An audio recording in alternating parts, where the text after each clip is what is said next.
Okay, as you see, I was on my Instagram for Rojo Chief Clothing, and I'm clicking on my online clothing store. And on here, I have clothes. I got hoodies, sweatshirts. You know, if you like to buy them, long sleeve, short sleeve. I'm clicking on hoodies right now for men, and that's one. And then I'm clicking back just to show you fashions that I have for women. Like I have long sleeve shirt. Okay. Then I even have clothing for babies as well and kids. So that's the onesie. You can get that in different colors, as well as t-shirts, hoodies, and long sleeves for kids. So now let's get ready for the show. Okay, so this book is called Queen Mu and the Egyptian Sphinx by Augustus Le Plongeon. Sacred Mysteries Among the Mayas and the Quiches. The sketch of the ancient inhabitants of Peru and their civilization, etc., etc., etc. New York, published 1900. London, England. Okay, so this is the preface of Queen Mu and the Egyptian Sphinx. It says, forget that all leading geologists now agree in the opinion that America is the oldest known continent on the face of the planet. That the fossil remains of human beings found in various parts of it, far distant from each other, prove that man lived there in times immemorial, and that we have not the slightest ray of light to illuminate the darkness that surrounds the origin of these primeval men. Therefore, it is now admitted by the generality of scientists that man, far from descending from a single pair, located in a particular portion of the Earth's surface, has appeared on every part of it where the biological conditions have been propitious to his development and maintenance, and that the production of the various species, with their distinct, well-marked anatomical and intellectual characteristics, was due to the difference of those biological conditions and to the general forces calling forth animal life prevalent in the places where each particular species had appeared, and whose distinctive marks were adapted to the particular environment. The Maya sages doubtless had reached similar conclusions, since they called their country Mayach, that is, the land of the first emerged from the bosom of the deep. The country of the shoot, and the Egyptians, according to Herodotus, boasted that their ancestors in the lands of the West were the oldest men on earth. Now we're going to pause right there. Now, you have the Egyptians, according to Herodotus, which I believe was a Greek philosopher. Now, the Greeks, they were around at the same time as ancient Egyptians, and they were students of the ancient Egyptians. And the ancient Egyptians taught the Greeks a lot. And as we already know, that the ancient Egyptian civilization failed because the Romans came in eventually and destroyed a lot of the information that was there and stole whatever they could from ancient Egypt. However, I would look at this as a primary source, since the Greeks had lived in the same time period as the ancient Egyptians. And it says that the opinion of Liel, Humphrey, and most of the modern geologists regarding the priority of America's antiquity, meaning how old it is. It says, be correct. What right have we to gainsay the assertion of the Mayas and the Egyptians claiming likewise priority for their people and their country? It is but natural to suppose that intelligence in man was developed on the oldest continent. Among its most ancient inhabitants, and that the Kemetic civilization grew apace with its development. When, at the impulse of instinct, self-preservation, men linked themselves into clans, tribes, and nations, history was born, and with it is a desire to commemorate the events of which is composed. The art of drawing or writing was then invented. The incidents regarding as the most worthy of being remembered and preserved for the knowledge of coming generations were carved into the most enduring material of their possession, stone. And so it is what we find today, the cosmogonic and religious notions, the records of natural phenomena, predominant incidents in the history of their nation and other America, which by the Masons is called Atlantis. Okay, so that's the connection between those two cultures. So now it says here, it says, therefore we actually are not indebted to the Egypt as we know her at present. When he says Egypt at present, he's talking about the one that's in Africa. He says, but to America, the home of the eagle and the possessor of the capstone, which is to finish the Masonic spiritual structure of all time.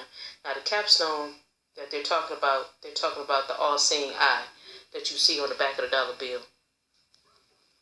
It says, though anciently the mysteries were presided over by the priests, initiates, or initiate kings, nevertheless, the mystic rite was open to all men who from their hearts could confess belief in the fatherhood of one God and the brotherhood of all men, and who were able to convince the initiators that they were full men, men without defect, which proviso, the ancient law informs us, had no reference to the loss of hand or foot, finger or toe, but the viral manhood capable of reproduction of species, and consequently still in the possession of the elixir vitae, though which only spiritual initiation and conscious immortalization finally may be attained. The latter still obtains an esoteric modern masonry, but the spirit long since had been dead. In America, rediscovered by Eric the Red, a Viking of the Vikings, repopulated by the white race, beginning the 17th century, was recovered that part of Egypt, the Promised Land, or the land of the constellation of the eagle. Parsons' new light from the Great Pyramid, irrespective of how numerous or complicated the wards of the lock may be. If the right key be applied, it must open. The Great Pyramid of ancient Egypt, studied and compared with the wondrous structure of like nature in the Yucatan, talking about the pyramids over here, that the Mayans built. It says, proves to be long sought key to the mysteries of mythology and the great world religion. Especially does it vitally concern those Americans with interest aside from profiteering and the exploitation of the weak, which is at present the universal game, to see it gradually demonstrated that the story of cosmic terror interwoven with the very fabric of literature, both Christian and pagan, refers to occurrences as literally true as are the fearful and devastating earthquakes in modern times of those of California and Japan are examples.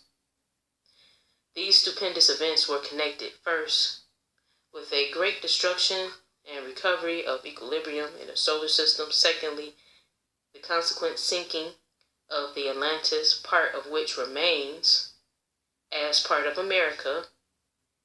Okay, so he clarified that Atlantis is a part of America, which I had stated in my previous videos that I did concerning the ancient Egyptians and my playlist that I have that's talking about Mayan Masonry. So, okay, it's mentioned in there.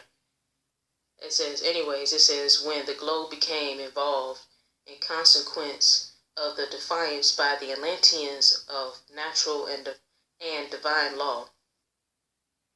Atlantis then was the seat of the greatest empire ever known to man, and its armies were terrorizing the rest of the inhabited globe. A study of American constellations, Scorpio, Sagittarius, Capricorn, reveals the immemorial antiquity of the name of America. as well as the significance of the arms of the United States. If we once recognize the fact that it is impossible to separate the eagle from America, the land shadowing with wings of Isaiah, and over which accordingly appeared two grand eagles, the red swan flying down Milky Way, and the winged steeds, Pegasus and Equales, all the wings known to astronomy, without taking the bear from Russia and Perseus from Persia, the flood of light is poured upon the history of mythology, and where heretofore much can be vague and instructable, we now are able to see, as men should see, who are gifted with enlightened mentalities. So I'm going to pause it right there. So basically, what he's saying is that the seal of America, with it being the eagle, that's because of the constellation of the eagle is above America. And that, which was previously mentioned, was also that this is Eagle Land, the land of the eagles, America, and that Atlantis is sunk, but it was a part of America.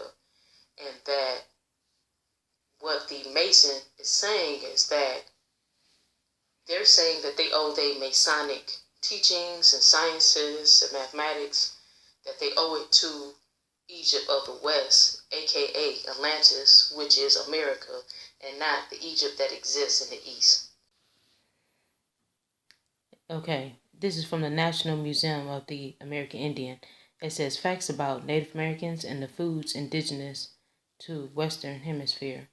It says about 60% of the world's diet today is derived from foods indigenous to the Americas. Now we know indigenous means, the origin of all foods that you know today. That 60% of it comes from the American continent. Now you have to think to yourself, if Africa was the real place and origin of civilization, then why would 60% of the foods be coming from or originated from the Americas and not Africa? That's one thing. And then in the previous books like Queen Mu and the Sphinx, it was mentioned that America is the oldest continent. So these are books that was published a long time ago in the early 1900s. And then another book that was written by a Mason also has stated that America was known as Atlantis, and that Atlantis went underneath the water, and that it was submerged underneath the water, but it was a part of the American continent. And that even geologists even stated that the Americas is older and is the oldest continent on the planet, basically. That's what you heard from the clips of my other videos, and I will have those linked below this video so that you can hear those videos more clearly. Okay? And if you click on those links to those videos, it will also give you the books that I got the information from that back up the fact that America is older than Africa, and is the reason why the out of Africa theory is not real, and it's not true, and it's not based off of no true historical or scientific facts.